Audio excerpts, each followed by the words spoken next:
नमस्कार, रूपा जगताप रेसिपीमध्ये आपल्या सर्वांचं खूप खूप स्वागत। आज आपण एक कोळंबीची झणझणीत रेसिपी बघणार आहोत। तर प्रॉन्स भेटलेले आपल्याला बघा, मोठमोठे एकदम छान मोठमोठे भेटलेत। आता आपण असे छान धागे काढून घेऊया। बघा असे।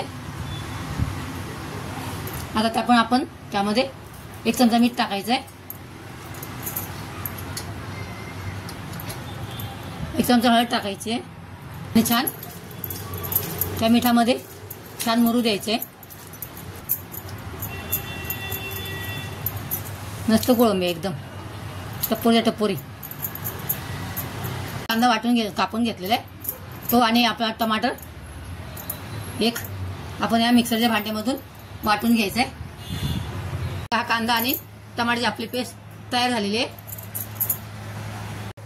हे किसलेलं खोबरं आहे, ही कोथिंबीर, जिरं आणि थोडासा अद्रक आणि हे लसूण पाकळ्या मोठे आहेत। लसूण पाकळ्या म्हणून मी 4-5 घेतलेत। आपण हे सर्व वाटून घ्यायचं आहे। 1 चमचा तेल टाकायचं, त्यामध्ये कढीपत्ता टाकायचा आहे,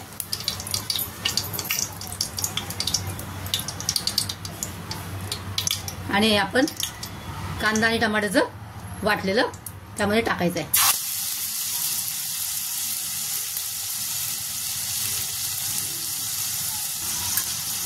छान हलवायचं आहे ते। कांदा आणि टमाटर आपलं चांगलं भाजून झालंय। आता हा वाटलेला मसाला त्यात आपण टाकायचा आहे।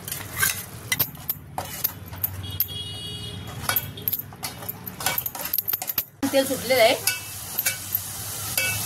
म्हणजे मसाला चांगला भाजून झाला आपला। आता त्यामध्ये आपण हा घरी बनवलेला आपला घाटी मसाला आहे, तो पण व्हिडिओ मी गेल्या वर्षी अपलोड केलेला आहे, तुम्ही बघू शकता। आपण यामध्ये 1 चमचा घाटी मसाला टाकायचा आहे आणि छान हलवायचं आहे। तेल सुटेपर्यंत भाजायचा मसाला। बघा, मसाला सुंदर असं तेल सुटलेलं आहे। आता आपण या स्टेजला हे हळद आणि मीठ लावलेली कोळंबी आपण त्यामध्ये टाकणार आहोत।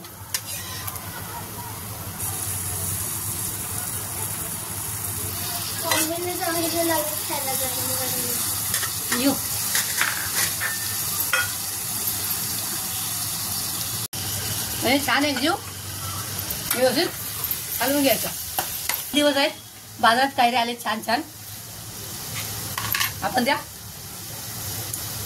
कैऱ्याच्या फोडी करून टाकलेत। आपण त्या 4-5 कैऱ्याच्या फोडी टाकायच्या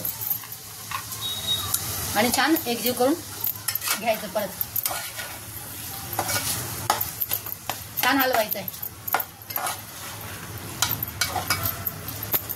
आणि 2 मिरच्या टाकायच्या त्यामध्ये। थोडं आपण त्याला झाकून ठेवायचं। आता आपण बघा 10 मिनिटं हे झाकून ठेवलंय, स्लो गॅस करून। मग आता आपण हे खोलून बघूया।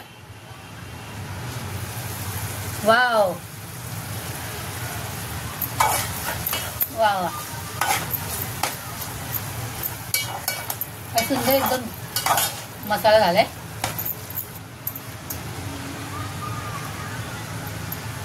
थोडस पाणी टाकणार आहोत, अर्धा ग्लास, आणि छान आपण मीडियम गॅसवरती 10-15 मिनिटं आपण शिजवून घेऊया। 15 मिनिटं शिजवून घेऊ तिला। आपले 10-15 मिनिटं झालेले आहेत। आपण बघूया। वाव, बघा, वाव, छान मसाला झालेला आहे। कोळंबी मसाला अगदी चमचमीत। कोथिंबीर टाकायचे,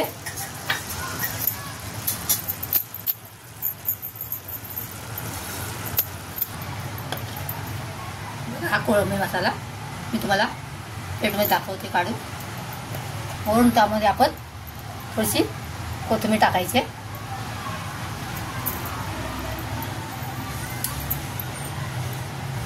हा सातारा सांगली स्टाईल चमचमीत कोळंबी मसाला तुम्हाला कसा वाटला? आवडला असल्यास लाईक आणि सबस्क्राईब करा.